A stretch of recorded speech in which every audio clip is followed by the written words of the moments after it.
Target ng gobyerno na maging fully digital na ang pagbiyahe sa mga pantalan at paliparan sa bansa sa pamamagitan ng Enhanced e-Travel System. Kung ano yan, alamin sa unang balita ni Mark Salazar. 2022 pang may e-travel system sa ating mga paliparan at pantalan. Pero hindi pa rin ito malawak ang ginagamit ng mga pasahero.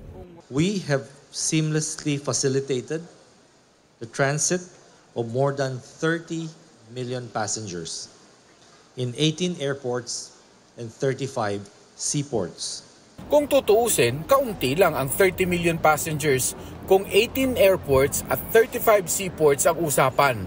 Sa NAIA lang mahigit 50 million kada taon na ang pasahero.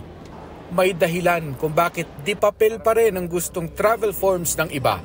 We still receive complaints from passengers, whether it's Filipinos or foreigners, primarily on the connectivity, on the processing or the enrollment of their arrival or departure in the system. Kung lahat sana ay handa na ang digital forms bago pumunta sa airport, mas bibilis ang daloy sa mga terminal. Ang mga ganitong paper arrival at departure forms ay optional lang sana sa ilan. May mga oldies tayo na hindi techie. About sa gadgets, yung sa mga tab natin, sa cellphone, hindi marunong yung mga elders natin, yung mga senior citizen.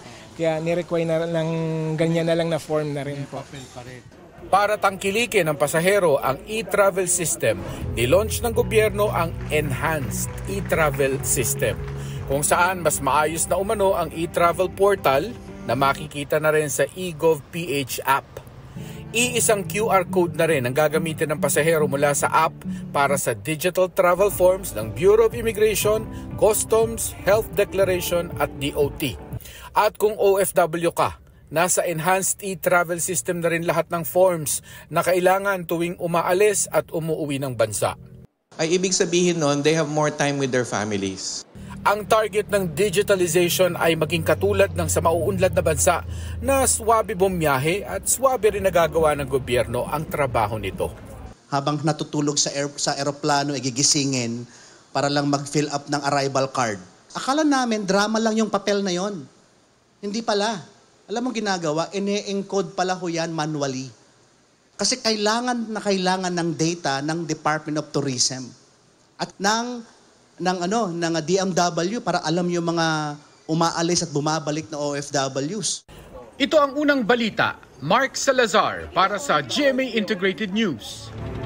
Kapuso, para laging una ka sa mga balita, bisitahin at mag-subscribe sa GMA Integrated News sa YouTube. Sa mga kapuso abroad, samahan nyo kami sa GMA Pinoy TV at sa www.gmanews.tv.